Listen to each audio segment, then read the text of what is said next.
So, question number 31. In a reversible chemical reaction having two reactants in equilibrium, if the concentration of the reactants are doubled, then the equilibrium constant will be. They're asking a simple question, right? Then, see, a reversible reaction is there. You must see this one. ಇದನ್ನ ನೋಡ್ಬೇಕಾಗತ್ತೆ. Having two reactants in equilibrium, if the concentration of the reactants are doubled, then the equilibrium constant will, they are asking, right? So ನೋಡೋಣಂತೆ ಅವರೇ ಹೇಳ್ತಾ ಇದ್ದಾರೆ because it is a reversible process ಅಂತ.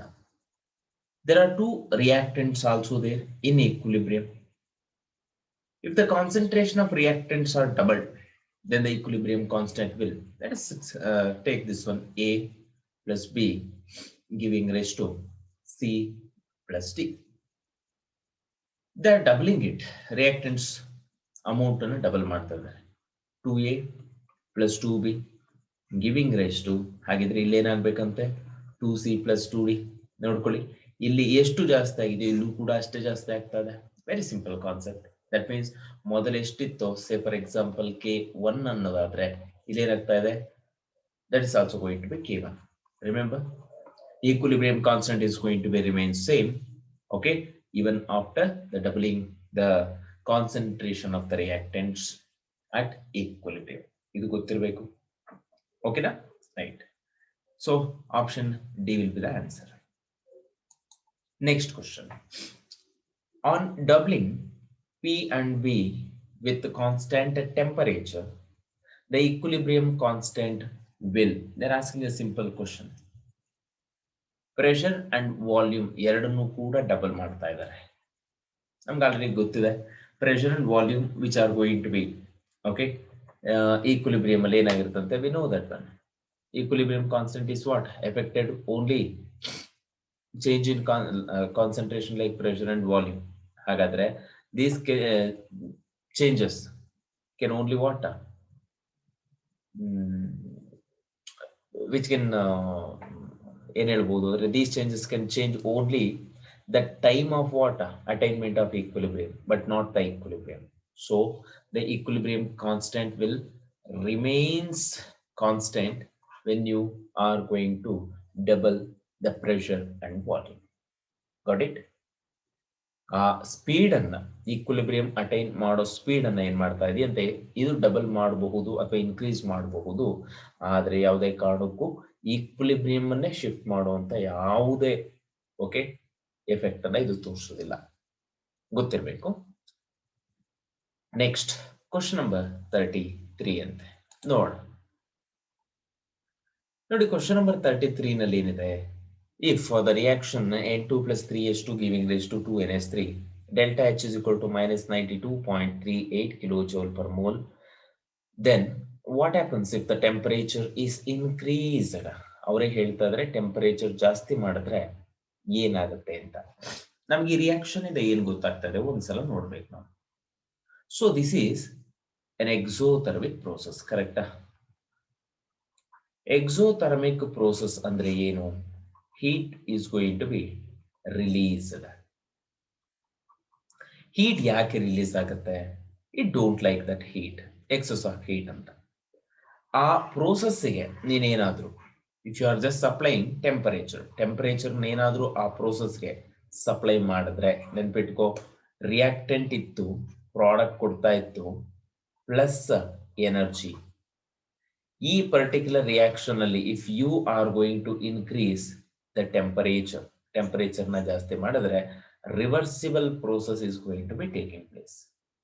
ನೆನ್ಪಿಟ್ಕೊಳ್ಳಿ, according to Lee-Chatterley's principle ಏನಾಗ್ತಾ ಇದೆ ಅಂತ, backward direction reaction is going to be possible for this reaction. ಗೊತ್ತಿರುತ್ತೆ ಅನ್ಕೊಂತಾ ಇದೀನಿ, ಹೌದಾ? Right. Next question number 34. if Kc is in the range of dash, appreciable concentration of both reactants and products are present. ಎಷ್ಟಂತೆ? ತುಂಬಾ ಕಡಿಮೆ ಇದ್ರೂ ಕಷ್ಟ, ತುಂಬಾ ಜಾಸ್ತಿ ಇದ್ರೂ ಕಷ್ಟ. ಹಾಗಾದ್ರೆ that should be in between 10 to the power minus 3 to 10 to the power 3. Okay, so option B is the answer. Next question number 35. The reaction quotient Q for the reaction is given by Q is equal to NH3 whole square by N2 concentration into H2 concentration to the power of what? 3. ಹಾಗಿದ್ರೆ ಇಲ್ಲಿ ನೋಡೋಣಂತೆ.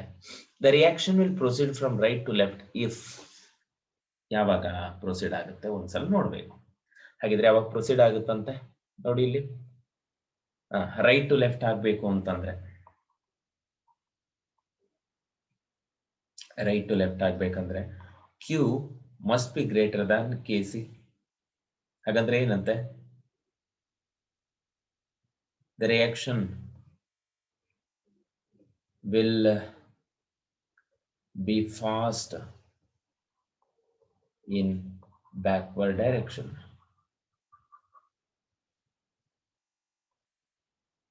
ಅಂದ್ರೆ ಏನಂತೆ rate of backward direction is greater than rate of forward direction reaction. ಹಾಗಾದ್ರೆ right to left ಆಗ್ಬೇಕಂದ್ರೆ Q must be greater than Kc. So option D ಆಗುತ್ತೆ ನೋಡಿ, ಸರಿನಾ? Right. Next, the reaction quotient Q is used to ಏನಕ್ಕಾಗಿ use ಮಾಡ್ತೀವಿ? Predict the extent of reaction on the basis of its magnitude, predict the direction of the reaction, calculate equilibrium concentration, calculate equilibrium constant.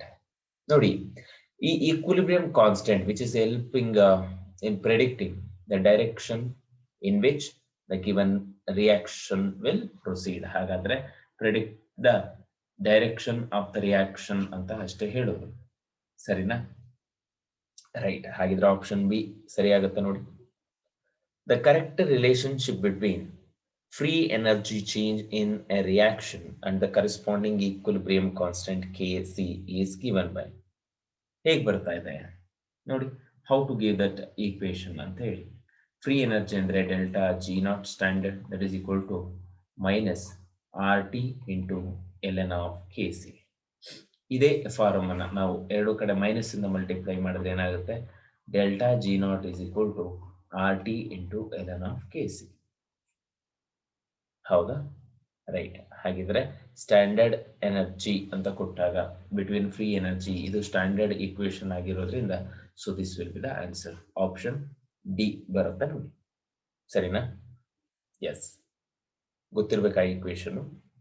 Next, using the equation K into e to the power of minus G naught divided by R T, the reaction spontaneity can be interpreted in terms of the value of delta G naught is ಯಾವ್ಯಾವುದು ನೋಡಿ. if delta G naught is greater than 0, then delta G naught by RT is positive and e to the power minus delta G naught by RT is greater than 1, making K is less than 1. Correct? Which implies a spontaneous reaction or the reaction which proceed in the forward direction to such an extent that products are present predominantly. ಜಾಸ್ತಿ product ಇರುವಂತ direction ಹೋಗ್ತಾ ಇದೆಯಂತೆ. Suppose if delta G naught is greater than 0, then delta G naught by RT is negative. ಅವಾಗ ಏನಾಗಿರುತ್ತಂತೆ, e to the power minus delta G naught divided by RT is less than 1. Making K less than 1, which implies non-spontaneous reaction or the reaction which proceeds in the forward direction. So to such a small degree that only a very minute quantity of product is formed. Correct. Idu kuda correct agtade. So we are just taking what? Both A and B. Sarina? Right. Hagidre equation nodabodu now. K is equal to what? E to the power of minus delta G naught by RT. Equation ಗೊತ್ತಿರಬೇಕು. So option C ಆಗುತ್ತೆ. Next, question number 39. Which of the following relation represents the correct relation between standard electrode potential and equilibrium constant ಅಂತ ಕೊಟ್ಟಿದ್ದಾರೆ. ಕರೆಕ್ಟಾ? Right. ಹಾಗಿದ್ರೆ ನಾವು ನೋಡ್ತಾ ಹೋಗೋಣಂತೆ. ಈಗೆಲ್ಲ ಬರೀಬಹುದು equilibrium constant ಮತ್ತೆ ಏನಂತ ಹೇಳ್ತಾ ಇದೀವಿ, ಸ್ಟ್ಯಾಂಡರ್ಡ್ ಎಲೆಕ್ಟ್ರೋಡ್ ಪೊಟೆನ್ಷಿಯಲ್. ನಮಗೆ ಗೊತ್ತಿರೋ ಹಾಗೆ delta G naught is equal to minus 2.303 into RT log K. ಹೌದಾ? right? The delta G naught, we already know that one, minus NF E naught, that is equal to minus 2.303 into RT log K. ಹಾಗಿದ್ರೆ log K value ಏನಾಗುತ್ತಂತೆ?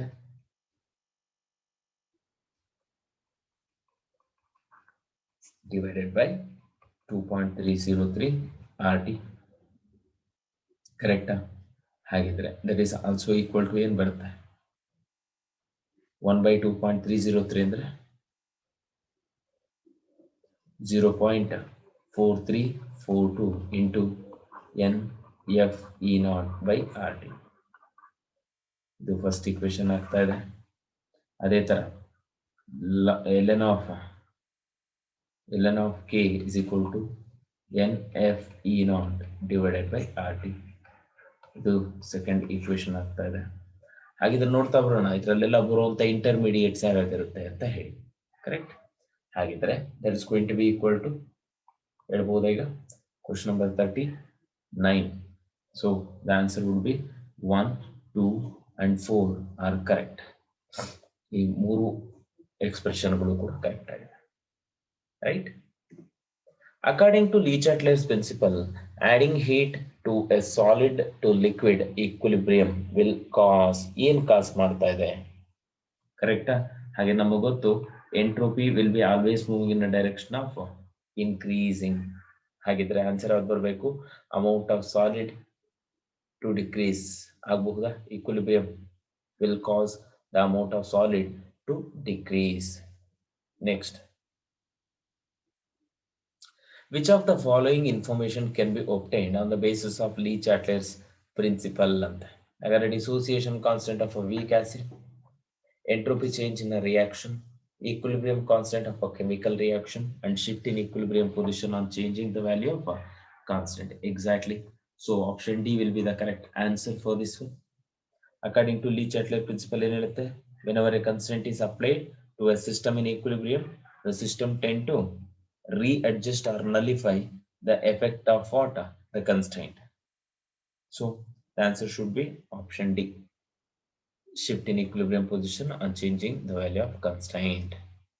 Next, for the manufacture of ammonia by the reaction, that much of energy is going to be released. Correct? Plus 2 kilocalorie ಅಂತ ಕೊಟ್ಟಿದ್ದಾರೆ. ಹೀಗೆ ನಮಗೆ ಗೊತ್ತಿದೆ when we are discussing about Le-Chatelier's principle, ammonia manufacture, right? So when does it's going to be feasible? That means favorable ಅಂತ ಕೇಳಿದ್ರೆ that is going to be high pressure, right? And also low temperature,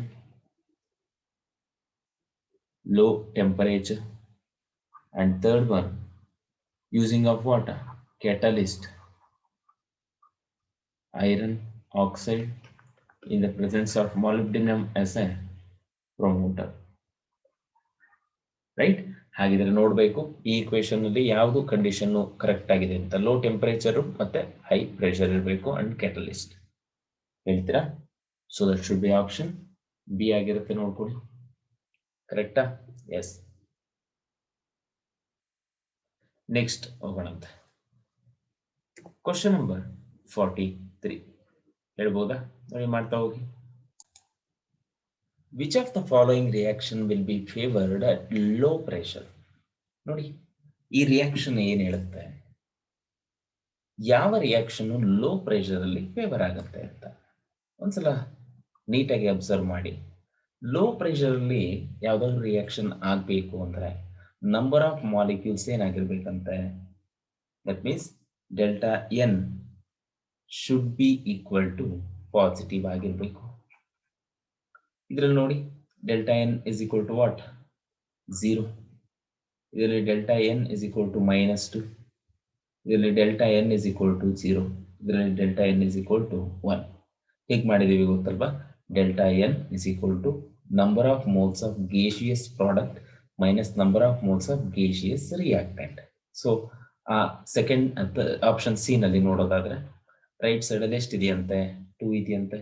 Correct? -1, that is equal to 1. Therefore, this will occur at low pressure. ನೋಡಬೇಕು ನೀಟಾಗಿ.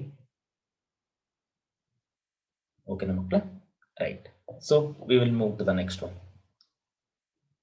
The equilibrium which remains unaffected by the pressure change is ಯಾವ್ದಿರ್ಬಹುದು ನೋಡಿ. Pressure apply ಮಾಡಿದ್ರು equilibrium unaffected ಅನ್ನೋದಾದ್ರೆ especially ಯಾವ reaction ಆಗುತ್ತಂತೆ, delta N is equal to 0 ಆಗಿರ್ಬೇಕು. ನೋಡ್ಕೊಂಬರೋಣಂತೆ ಈ ರಿಯಾಕ್ಷನ್ ಎಷ್ಟಿದೆಯಪ್ಪ. ರೈಟ್ ಸೈಡ್ ನೋಡಿ 2 moles, left side 2 moles, delta N is equal to 0. ಇದರಲ್ಲಿ ಏನಾಗ್ತಾ ಇದೆ, 2SO ಆಗ್ತಾ ಇದೆ ಅಂತ. 2 ಮೈನಸ್ ಆಕ್ಚುಲಿ ಇದು SO3 ಆಗಬೇಕು.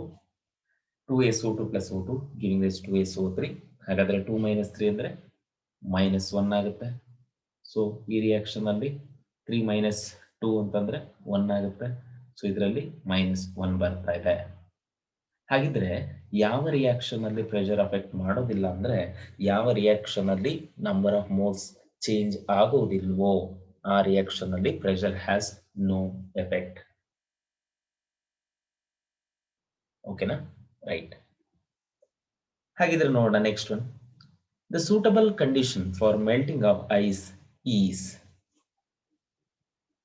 ಆಲ್ರೆಡಿ ನಮಗೆ ಗೊತ್ತಿದೆ ಇದು. It should be high pressure ಇರಬೇಕು. ಕರೆಕ್ಟಾ? ರೈಟ್. ಮೆಲ್ಟ್ ಆಗ್ತದೆ ಅಂತಂದ್ರೆ ಮೆಲ್ಟಿಂಗ್ ಆಫ್ ಐಸ್ ಆಗ್ಬೇಕು ಅಂದ್ರೆ ಏನಾಗಬೇಕು, it should be high temperature and high pressure. ಹೌದಾ? ಹಾಗಾದ್ರೆ melting of ice involves what? Absorption of heat, ಅಂದ್ರೆ ಎಂಡೋಥರ್ಮಿಕ್. ಹಾಗೆ ಎಂಡೋಥರ್ಮಿಕ್ ಅಂದ್ರೆ ಹೀಟ್ ಬೇಕು ಅಂತ ರಿಯಾಕ್ಷನ್ಗೆ. So we are supplying it. ಹಾಗಿದ್ರೆ ಇನ್ನು ಒಂದು ಪ್ಯಾರಾಮೀಟರ್ ಕೊಟ್ಟಿದ್ದಾರೆ, ಪ್ರೆಷರ್ ಅನ್ನೋದು. ಹಾಗಾದ್ರೆ ಪ್ರೆಷರ್ ಅಪ್ಲೈ ಮಾಡಿದ್ರೆ ಏನಾಗುತ್ತಂತೆ, high pressure increases the melting rate. Okay, so option A will be the answer. Next question number 46. In which of the following reaction the equilibrium remains unaffected on the addition of a small amount of argon at constant volume? Argon ಅನ್ನೋದು non-reactive gas. H2 plus I2 giving rise to 2HI, PCl5 giving rise to PCl3 and Cl2, nitrogen plus hydrogen combines to give ammonia. The equilibrium will remain unaffected in all these 3 cases. ನೋಡಿ ಒಂದ್ಸಲ observe ಮಾಡಿ. If you are adding, ನೆನ್ಪಿಟ್ಕೋಬೇಕು, if you are adding a non reactive gas argon into the reaction mixture, argon number of moles ಅಲ್ಲಿ vary ಆಗಬಹುದೇನೋ, but it is not going to be reactive.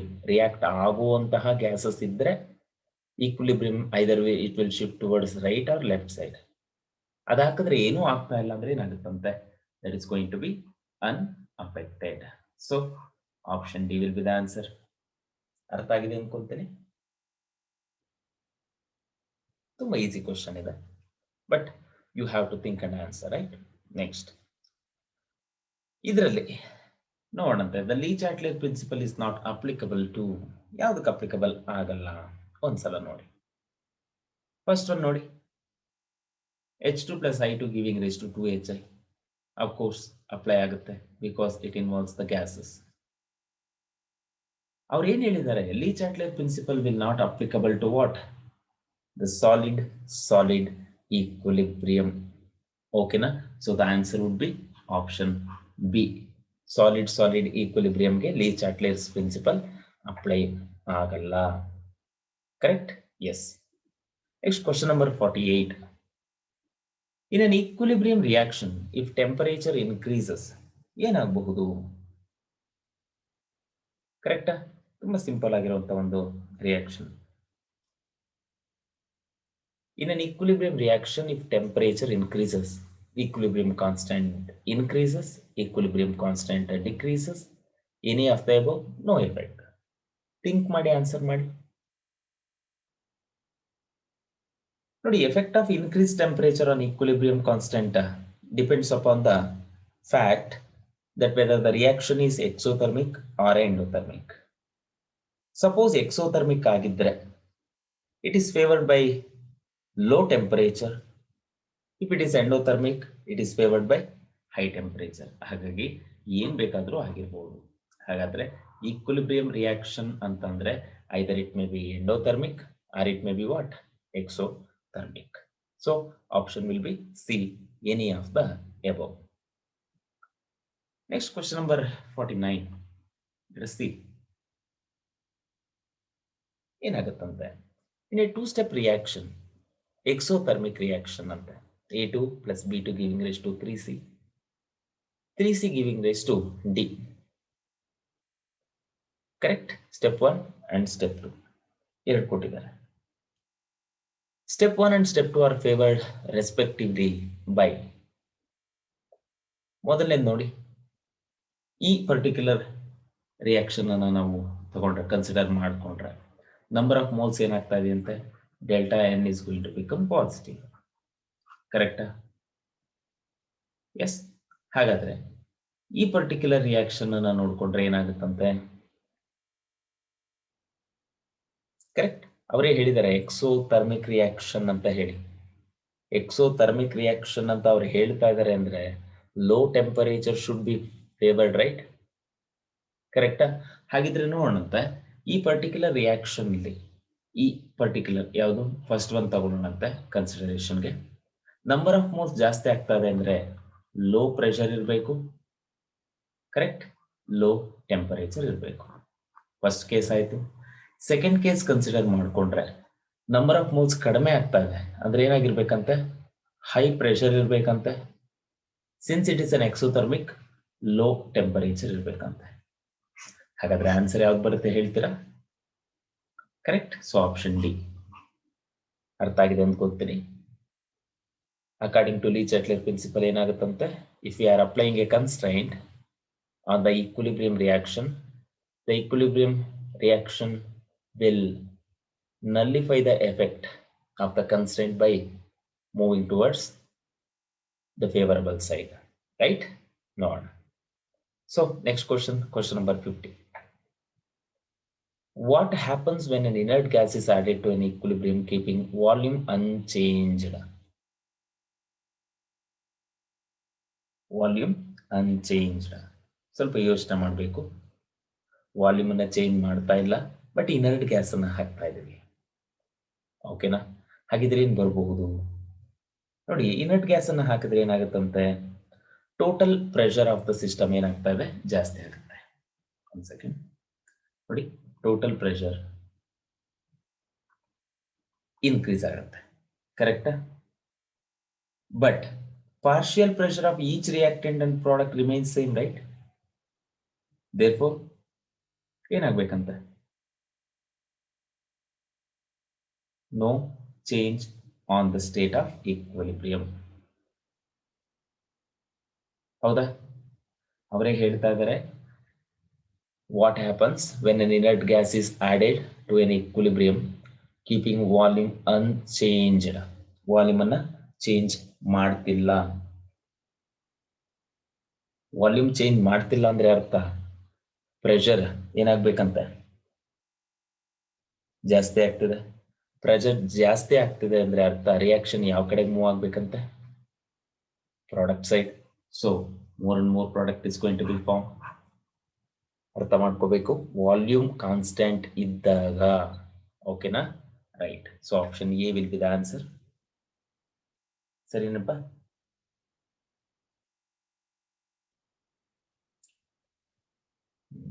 Next question.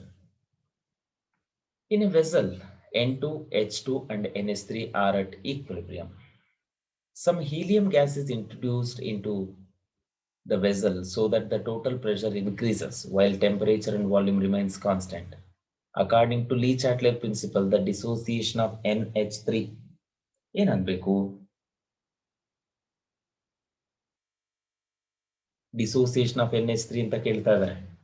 ಅವರೇ ಹೇಳ್ತಾ ಇದ್ದಾರೆ total pressure increase ಆಗತ್ತಂತೆ while temperature and volume constant ಆಗಿರತ್ತಂತೆ. ಈಗ ಹೇಳಿ, N2 plus 3H2 giving raise to NH3 ಅಂತೆ. ಪ್ರೆಷರ್ ಜಾಸ್ತಿ ಮಾಡಿದ್ರೆ right, reaction will move toward this side. Correct? 2NH3 ಇಲ್ಲಿ 4 moles ಇತ್ತಂತೆ. ಅರ್ಥ ಮಾಡ್ಕೊಳ್ಳಿ, ಇಲ್ಲಿ 2 moles ಆಗ್ತಾ ಇದೆ. ಹಾಗಿದ್ರೆ ಅವ್ರೇನ್ ಮಾಡ್ತಾ ಇದ್ದಾರೆ, ಹೀಲಿಯಂ ಗ್ಯಾಸ್ ಅನ್ನು ಹಾಕ್ತಾ ಇದ್ದಾರೆ. ಸೊ ಟೋಟಲ್ ಪ್ರೆಷರ್ ಇನ್ಕ್ರೀಸ್ ಆಗುತ್ತೆ. ಕರೆಕ್ಟಾ? ಹಾಗಿದ್ರೆ ಪ್ರೆಷರ್ ಅಪ್ಲೈ ಮಾಡಿದ್ರೆ ಏನಾಗ್ತದೆ, ಇಲ್ಲಿ ನಂಬರ್ ಆಫ್ ಮೋಲ್ಸ್ ಕಡಿಮೆ ಆಗೋ ಕಡೆಗೆ ಜಾಸ್ತಿ ಮೂವ್ ಆಗ್ತಾ ಇದೆಯಾ? So it is going to be remains unchanged. Dissociation ಏನಾಗಲ್ಲ, ಅಮೋನಿಯಾದ್ದು ಆಗಲ್ಲ, ಅಂದ್ರೆ ಬ್ಯಾಕ್ವರ್ಡ್ ಡೈರೆಕ್ಷನ್ ರಿಯಾಕ್ಷನ್ ಆಗಲ್ಲ, ಎಷ್ಟಿತ್ತೋ ಅಷ್ಟೇ ಇರುತ್ತೆ. ಸರಿನಾ? ಕ್ವಶನ್ ನೋಡಿ ಟ್ರಿಕ್ಕಿ ಆಗಿ ಕೊಟ್ಟಿದ್ದಾರೆ, ಸ್ವಲ್ಪ ಅರ್ಥ ಮಾಡ್ಕೊಂಡು ಆನ್ಸರ್ ಮಾಡಬೇಕು. Next, effect of catalyst on equilibrium reaction. ನಮ್ಗೆ ಗೊತ್ತು, A catalyst increases the rate of chemical reaction by making available A new low energy pathway for the conversion of reactants to products. It increases the rate of forward and reverse reaction that pass through the same transition state and does not affect equilibrium. It lowers the activation energy for the forward and reverse reaction by exactly the same amount. Which of the above statements are correct? ಇಲ್ಲಿ ಕೊಟ್ಟಿರೋ 3 ಸ್ಟೇಟ್ಮೆಂಟ್ಸ್ಗಳು ಕೂಡ correct ಆಗಿರುತ್ತೆ. Okay, 1, 2 and 3, all 3 are going to be what? Correct, right? Next one, which of the following is are electrolytes? ಮೊದಲನೇದು sugar solution, sodium chloride, acetic acid, starch solution. ನೋಡಿ ಯಾವ್ಯಾವ್ದಿರ್ಬಹುದು.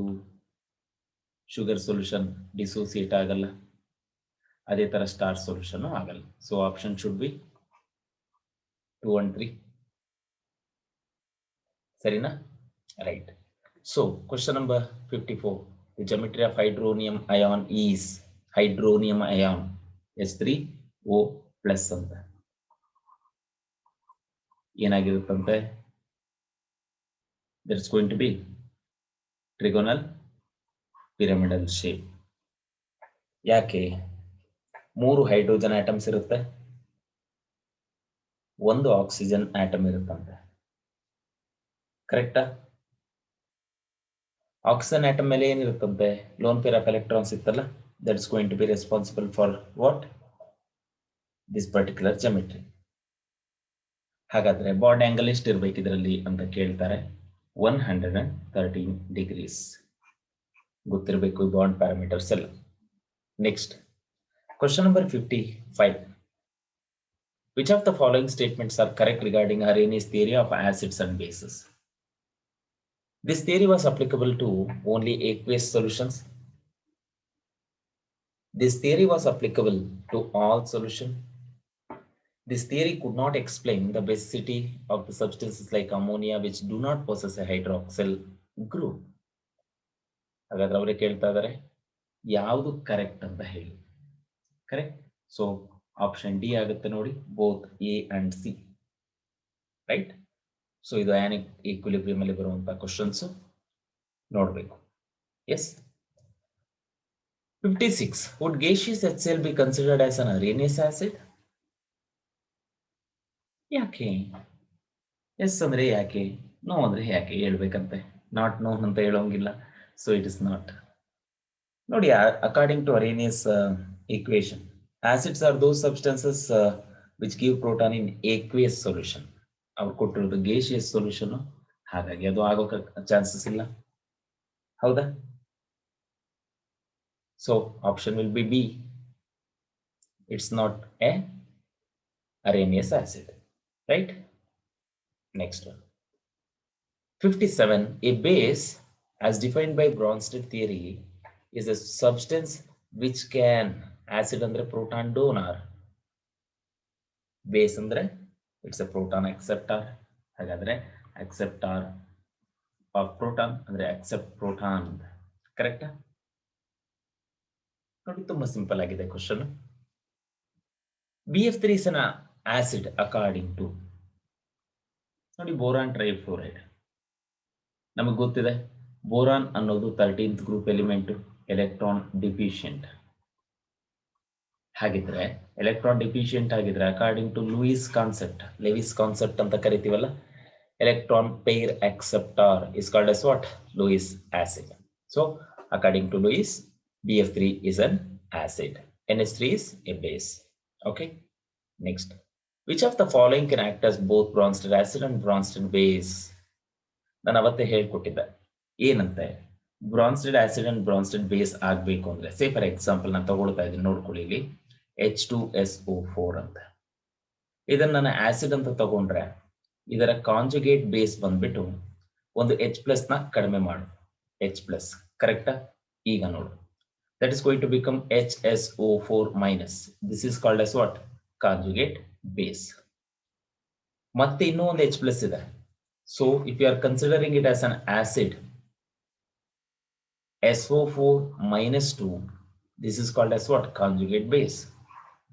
ಹಾಗಿದ್ರೆ conjugate acid as Bronsted acid and Bronsted base ಆಗಬೇಕು ಅಂದ್ರೆ which should have an ability to accept proton and it should have an ability to donate proton ಅಂತ. So ಅದೇ ರೀತಿ ನೋಡ್ತಾ ಹೋದ್ರೆ HCO3 minus is going to act as what? Bronsted acid as well as Bronsted base. ಹಾಗಾದ್ರೆ ಇದನ್ನ acid ಅಂತ ತಗೊಂಡ್ರೆ base ಏನಾಗಿರ್ಬೇಕು? CO3 minus 2 ಆಗಿರ್ಬೇಕು. ನೀನು ಆಸಿಡ್ ಆಗ್ಬೇಕು ಅಂದ್ರೆ ಪ್ಲಸ್ H+ ಆಡ್ ಮಾಡು, it's going to become H2CO3. ಹಾಗಾದ್ರೆ ಇದು ಆಸಿಡ್ ಆಗಿರುತ್ತೆ, ಇದು ಬೇಸ್ ಆಗಿರುತ್ತೆ. ನೆನ್ಪಿಟ್ಕೋಬೇಕು, ಇಲ್ಲಿ ಮೈನಸ್ H+ ಮಾಡಿ ಬರೆದಿದ್ದೇನೆ, ಇಲ್ಲಿ ಪ್ಲಸ್ H+. ಕರೆಕ್ಟಾ? ರೈಟ್. therefore ಆಪ್ಷನ್ ಸಿ ಆಗುತ್ತೆ ನೋಡಿ. Right. Next one, conjugate acid of NH2 minus is. ನಾ ಹೇಳಿದ್ದೀನಿ ಕಾಂಜುಗೇಟ್ ಆಸಿಡ್ ಆಗಬೇಕು ಅಂದ್ರೆ ಏನ್ ಮಾಡ್ಬೇಕಂತ, we have to add one H+ ion to that. ಈಗ H+ ಆಡ್ ಮಾಡಿದ್ರೆ ಏನಾಗುತ್ತೆ? NH3 ಆಗುತ್ತೆ, ಪ್ಲಸ್ ಮೈನಸ್ ಕ್ಯಾನ್ಸಲ್ ಆಗುತ್ತೆ. So this will be ammonia. So answer will be option B, ammonia. Next, question number 61. Among boron trifluoride, stannic chloride and stannous chloride, Lewis acid represented by, ನಮ್ಗೆ ಗೊತ್ತಿರಬೇಕು ಯಾಕೆ ಅಂತ ಹೇಳಿ. ಕರೆಕ್ಟಾ? S, Louis acid ಅವ್ರು ಕೇಳ್ತಾ ಇರೋದು which should accept a proton, which should accept a pair of electrons ಅಂತ. ನಮಗೆ ಗೊತ್ತಿದೆ boron trifluoride which is going to be acting as what? Acid according to Lewis concept, and also stannous chloride is in lower oxidation state. Stannic chloride, it is in higher oxidation state. ನೆನ್ಪಿಟ್ಕೊಳ್ಳಿ, lower oxidation state ಅಲ್ಲಿ ಇದೆ ಅಂದ್ರೆ electron ಅನ್ನ gain ಮಾಡ್ಕೊಳ್ಳೋ ability ಇರುತ್ತೆ. So it can act as what? Electron pair acceptor. Right? So we shall move to the next question. Question number 62. Which of the following molecule acts as a Lewis acid? ನಮಗೆ ಗೊತ್ತಿದೆ electron deficient ಇದ್ರೆ ಮಾತ್ರನೇ ಅದು Lewis acid ಆಗಿ act ಮಾಡೋದಕ್ಕೆ ಸಾಧ್ಯ ಅಂತ ಹೇಳಿ. Oxygen is going to be electron rich, nitrogen electron rich, phosphorus is also electron rich. Correct? 15th group 16th group elements ಅವೆಲ್ಲ. ಹಾಗಿದ್ರೆ ಉಳ್ಕೊಂಡಿರೋದು ಒಂದೇ boron family, tri methyl boron, BH3 ತರಾನೆ. This is going to be what? Electron deficient ಇರುತ್ತೆ. So it's going to be what? behaves as Lewis acid.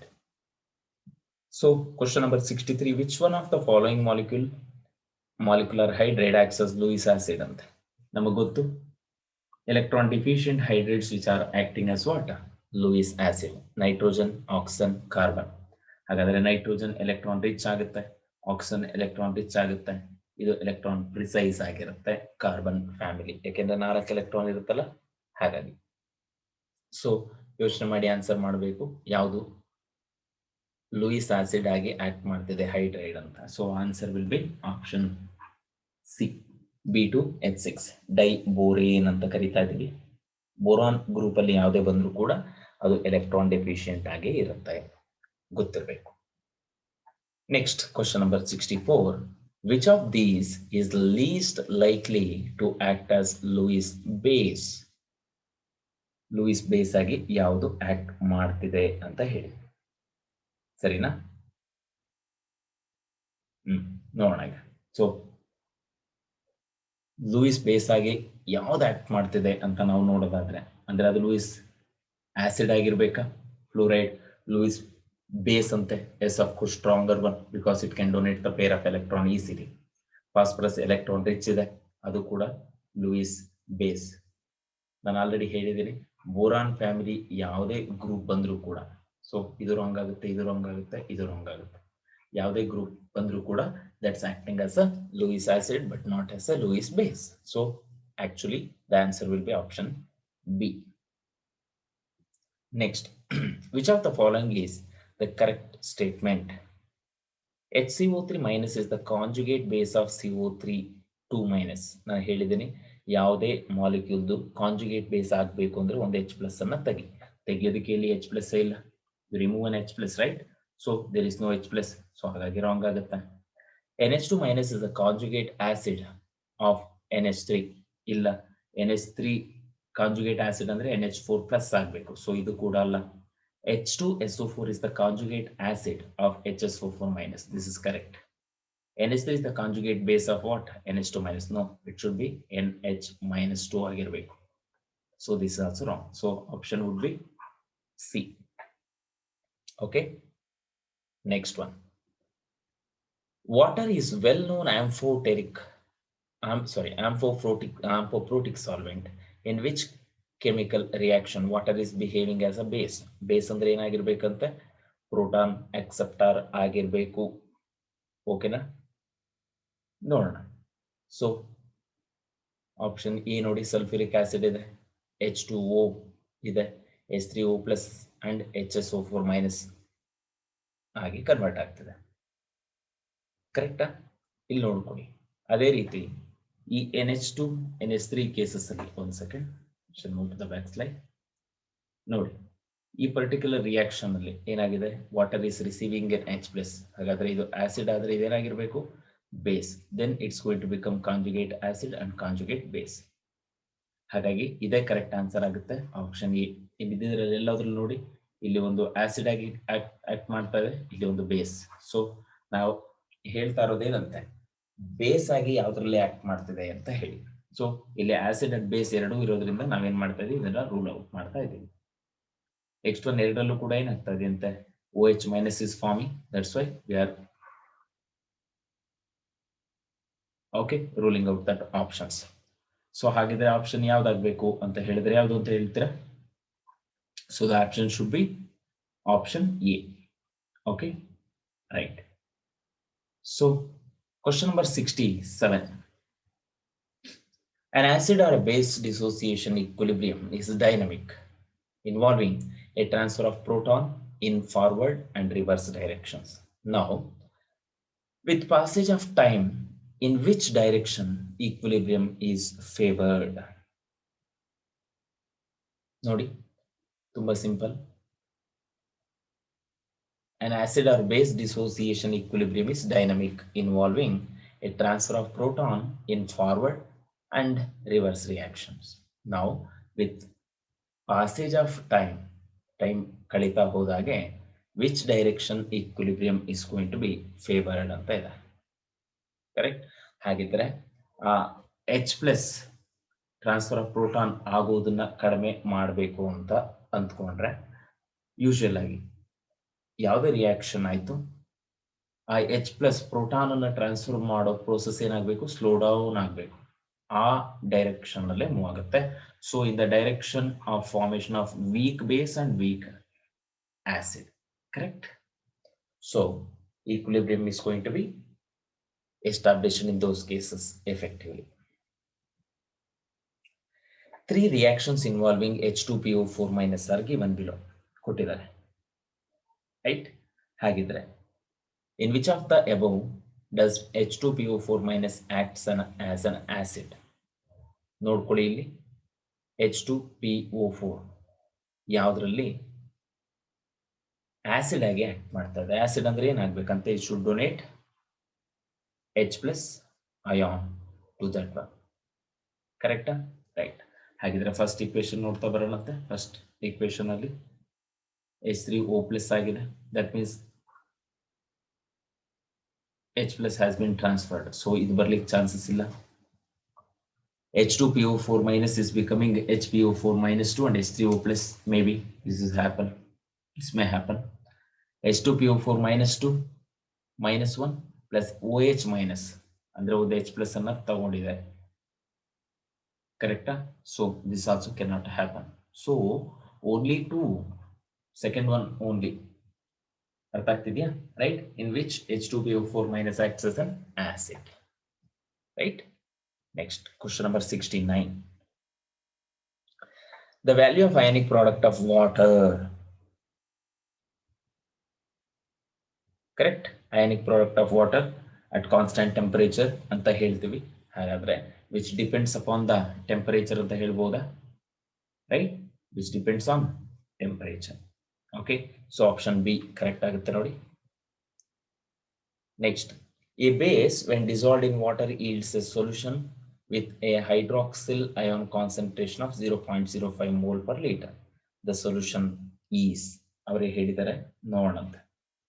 ಈಗ one by one step by step ಮಾಡ್ತಾ ಹೋಗೋಣಂತೆ.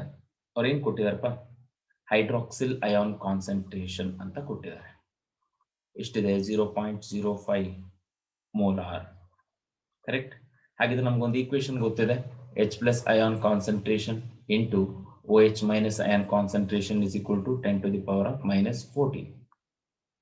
ಹಾಗಿದ್ರೆ H plus ion concentration ಏನಾಗಬೇಕು ಅಂತ ಕೇಳಿದ್ರೆ ಏನ್ ಹೇಳ್ತೀರಾ? 10 to the power minus 14 divided by 0.05. Answer would be 2 into 10 to the power of minus 13 ಬಂದಿರುತ್ತೆ. ಕರೆಕ್ಟಾ? ಹಾಗಿದ್ರೆ H plus ion concentration ಇಷ್ಟಾದ್ರೆ pH ಏನಾಗಿರುತ್ತೆ ಅಂತ. pH is equal to negative logarithm of what? H plus ion concentration. So that will be equal to minus log of 2 into 10 to the power of minus 13. Correct? So this is going to become minus log A into log B formula ತಗೋಣಂತೆ. Log of 2 minus into minus plus. Correct? 13 into log 10 ಬಂದಿರುತ್ತೆ to the base 10 minus log of 2 ಅಂತಂದ್ರೆ 0.3010 plus 13. So the value should be 12.6990. ಕರೆಕ್ಟಾ? pH ಇಷ್ಟು ಬಂದಿರುತ್ತೆ. ಹಾಗಾದ್ರೆ pH ಅನ್ನೋದು ನಮಗೆ ಗೊತ್ತಿದೆ, pH if it is greater than 7, that is going to be called as what? Basic. Right? So the solution is what? Basic ಅಂತ ಕರಿತಾ ಇದೀವಿ. 12.699 ಬಂದಿದೆ. ಕರೆಕ್ಟ್. ಸೊ ಹಾಗಾಗಿ ಅದನ್ನೇನಂತ ಕರಿಬಹುದು? Basic. Okay, right. Question number 71. ಇದೆಲ್ಲ basics. The pH scale was introduced by Arrhenius, Sorensen, Lewis, Lowry. So the answer is Sorensen. Correct? Right. So option B. Next, 72. pH of a solution is defined by the expression. No. ಯಾವುದಿರುತ್ತೆ? ಕರೆಕ್ಟಾ? pH is equal to negative logarithm of H plus ion concentration. ನಮಗೊಂದು formula ಗೊತ್ತಿದೆ. If log A by B is going to be minus x ಆಗಿದ್ರೆ log B by A is equal to plus x. ಹಾಗಿದ್ರೆ ಇದನ್ನೇನಂತ ತಗೋಬಹುದು ನಾನು? log of 1 divided by H plus ion concentration ಅಂತ ತಗೋಬಹುದಲ್ಲ. So option B will be the answer. Got it? Right. So option B answer ಆಗುತ್ತೆ. Next, question number 73. The pH of a 10 to the power minus 3 molar HCl solution at 25 degrees Celsius, if it is diluted 1,000 times, will be 1000 times ಅಂತ ಹೇಳ್ತಾ ಇದ್ದಾರೆ. ನೋಡಂತೆ. ಅವರೇ ಹೇಳ್ತಾ ಇದ್ದಾರೆ, ಕರೆಕ್ಟಾ? On dilution H plus ion concentration ಎಷ್ಟಿರುತ್ತೆ? Already -3 ಇದೆ. ಇನ್ನೂ 10 ಟೈಮ್ ಇದು 1000 ಟೈಮ್ಸ್ ಅಂದ್ರೆ 10 to the power -6 ಆಗಬೇಕು. ಕರೆಕ್ಟಾ? ಇಷ್ಟು ಮೋಲಾರ್ ಇರುತ್ತಂತ. That's going to become 10 to the power -6 moles ಅಂತ. ಹಾಗಾದ್ರೆ ಡೈಲ್ಯೂಟ್ ಸೊಲ್ಯೂಷನ್ ಅಲ್ಲಿ ಡಿಸೋಸಿಯೇಷನ್ ಆಫ್ ವಾಟರ್ನ ಏನ್ ಮಾಡೋಕ್ಕಾಗಲ್ಲ, ನೆಗ್ಲೆಕ್ಟ್ ಮಾಡೋದಕ್ಕೆ ಆಗಲ್ಲ. Correct? Therefore total H plus ion concentration is equal to 10 to the power -6 plus 10 to the power -7. That is equal to 11 into 10 to the power of what? -7 ಆಗಿರುತ್ತೆ. ನಾವು ನೋಡೋಣ. pH is equal to negative logarithm of H plus ion concentration. That is equal to negative logarithm of 11 into 10 to the power -7. So the answer could be ಎಷ್ಟು ಬರ್ತೇವೆ? log 11 plus log 7. So the answer would be 5.98. 5.98 ಬಂದಿರುತ್ತೆ pH. So option will be option C. ಅವಾಗಲೇ ಮಾಡಿದ್ವಲ್ಲ ಅದೇ formula use ಮಾಡ್ಕೊಳ್ಳಿ. log A into B formula ಇದಕ್ಕೆ, log A into log B. Correct? So option C. How many liter of water must be added to 1 liter of an aqueous solution of HCl with pH of 1 to create an aqueous solution with pH is equal to 2? ನೋಡ, pH is equal to 1 ಅಂತ ಕೊಟ್ಟಿದ್ದಾರೆ ಅಂದ್ರೆ correct, H plus ion concentration ಏನಾಗಿರ್ಬೇಕಂತೆ? 10 to the power of what? -1 ಅಂದ್ರೆ 0.1 molar ಆಗಿರ್ಬೇಕು. ಅವರೇ ಹೇಳ್ತಾ ಇದ್ದಾರೆ pH is equal to 2 ಅಂದ್ರೆ H plus ion concentration that should be equal to 10 to the power -2. ಅಥವಾ ಏನಂತ ತಗೋಬಹುದು? 0.01 ಮೋಲಾರ್ ಅಂತ ತಗೋಬಹುದು.